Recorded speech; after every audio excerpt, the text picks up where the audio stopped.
नमस्कार दोस्तों। ऋषि सुनक एक ऐसा नाम जो आजकल हर जगह छाया हुआ है। जब भारत में दीपावली मनाई जा रही थी उसी समय ब्रिटेन में सुनक की ताजपोशी की तैयारियां हो रही थी। दोस्तों, ऋषि सुनक हमेशा कहते हैं, मैं अब ब्रिटेन का नागरिक हूं, लेकिन मेरा धर्म हिंदू है। भारत मेरी धार्मिक और सांस्कृतिक विरासत है। मैं गर्व से कह सकता हूं कि मैं एक हिंदू हूं और हिंदू होना ही मेरी पहचान है। जिस देश को ब्रिटेन ने गुलाम बनाया था, अब उस देश के बेटे ही बन गए हैं ब्रिटेन की राजनीति की आला कमान। दोस्तों, यह समय है, किस ओर करवट बदलेगा कोई नहीं जानता। आज हम बात करेंगे ऋषि सुनक के बारे में। वो दिन था 12 मई 1980 का, जब यशवीर सुनक और उषा सुनक के घर ऋषि सुनक का जन्म होता है। कोई यह नहीं जानता था कि यह बच्चा आगे चलकर इस देश की सबसे ऊंची गद्दी पर बैठेगा।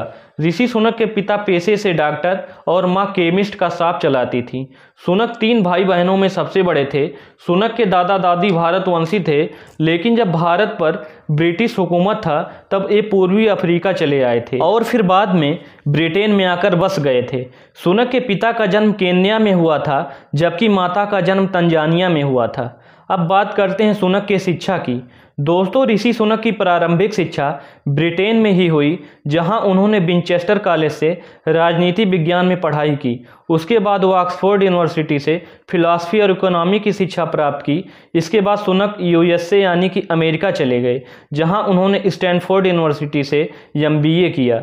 यहीं पर इनकी मुलाकात अक्षता मूर्ति से हुई, जो इन्फोसिस के सह संस्थापक नारायण मूर्ति की बेटी हैं। नारायण मूर्ति को इंडियन आईटी इंडस्ट्री का फादर भी कहा जाता है। दोस्तों, ऋषि सुनक की पत्नी अक्षता मूर्ति के नाम 730 मिलियन पाउंड की संपत्ति है और वह ब्रिटेन के राजा से भी ज़्यादा अमीर हैं। अब बात करते हैं ऋषि सुनक के करियर के बारे में। सुनक ने गोल्डमैन सैक्स के साथ काम किया। इसके बाद वो फंड फर्म्स में पार्टनर बन गए। सुनक ने एक भारतीय रेस्टोरेंट में वेटर के तौर पर भी काम किया था। सुनक राजनीति में आने से पहले 1 अरब पाउंड की ग्लोबल इन्वेस्टमेंट कंपनी बना चुके थे।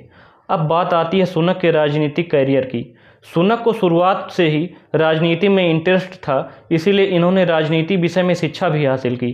साल था 2015, जब ऋषि सुनक यॉर्कशायर के रिचमंड से सांसद बनकर पहली बार संसद पहुंचे। जैसे भारत में 2 पार्टियां हैं, बीजेपी और कांग्रेस, ठीक उसी तरह ब्रिटेन में भी 2 पार्टियां हैं। एक है कंजर्वेटिव पार्टी और एक है लेबर पार्टी। 2019 के चुनाव में कंजर्वेटिव पार्टी पूर्ण बहुमत के साथ सत्ता में आती है और बोरिस जॉनसन ब्रिटेन के प्रधानमंत्री बनते हैं और इनके कैबिनेट में ऋषि सुनक को वित्त मंत्री बनाया जाता है। और 2020 में आ जाता है वैश्विक महामारी कोरोना, जिससे पूरे विश्व में लॉकडाउन लग जाता है। उसमें एक देश ब्रिटेन भी था। ब्रिटेन में भी टोटल लॉकडाउन लग जाता है। तभी लाइमलाइट में आते हैं ऋषि सुनक। कोरोना काल में जब सब कुछ बंद था, तब इन्होंने ब्रिटेन के इकोनॉमी को मजबूती से संभाले रखा और इसी वजह से सुनक को ब्रिटेन में एक अलग पहचान मिली। ऋषि सुनक की वजह से ही कोरोना काल में लोगों को मजदूरी नहीं घटी। इसका फ़ायदा काफ़ी लोगों को हुआ और इसी वजह से सुनक ब्रिटेन के आम लोगों के दिलों पर छा गए। अब ऋषि सुनक ब्रिटेन में अपना एक अलग पहचान बना चुके थे। हर कोई उन्हें दिल से प्यार करने लगा था। लेकिन तभी नवंबर 2021 में जब बोरिस जॉनसन को कई कारणों से, फिर मंत्रियों के लगातार इस्तीफे से बोरिस जॉनसन को पीएम पद से इस्तीफा देना पड़ा था।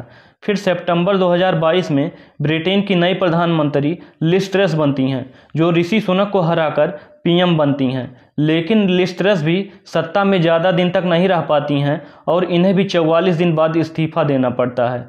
आता है अक्टूबर 2022, दीपावली का दिन। ऋषि सुनक ब्रिटेन के नए निर्विरोध प्रधानमंत्री निर्वाचित होते हैं, क्योंकि इन्हें सबसे ज़्यादा सांसदों का समर्थन हासिल था। इनके अगेंस्ट जो भी प्रधानमंत्री पद के लिए दावेदारी किए थे, उन्हें सबसे अधिक सांसदों का समर्थन नहीं हासिल था। इसीलिए उन्हें अपना, जो कि ऋषि सुनक के अलावा और कोई भी नेता जो प्रधानमंत्री पद के लिए दावेदार था, उन्हें 100 सांसदों का समर्थन हासिल नहीं था। इसीलिए उन्हें अपना नामांकन वापस लेना पड़ा और ऋषि सुनक निर्विरोध ब्रिटेन के नए प्रधानमंत्री बन गए। कहा यह भी जाता है कि बोरिस जॉनसन ने भी प्रधानमंत्री पद के लिए दावेदारी किया था, लेकिन उन्हें 100 सांसदों का समर्थन हासिल नहीं था। इसीलिए उन्होंने अपना नाम वापस ले लिया था। दोस्तों, ऋषि सुनक के सामने अब ब्रिटेन की इकोनॉमी को पटरी पर लाना एक बहुत बड़ी चुनौती होगी। अब देखना यह होगा कि ऋषि सुनक ब्रिटेन को इस दौर से वापस निकालने में कितना सफल होते हैं। दोस्तों, ब्रिटेन में एक चीज़ अच्छा है कि वहाँ की पुलिस, वहाँ की मीडिया, वहाँ के सभी नेता अपने आप में स्वतंत्र हैं।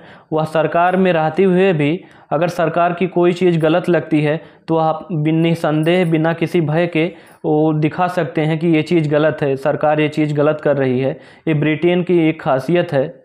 दोस्तों, वीडियो कैसा लगा हमें कमेंट बॉक्स में ज़रूर बताइए, और अगर चैनल पे नए हो तो चैनल को लाइक, शेयर और सब्सक्राइब ज़रूर करिए।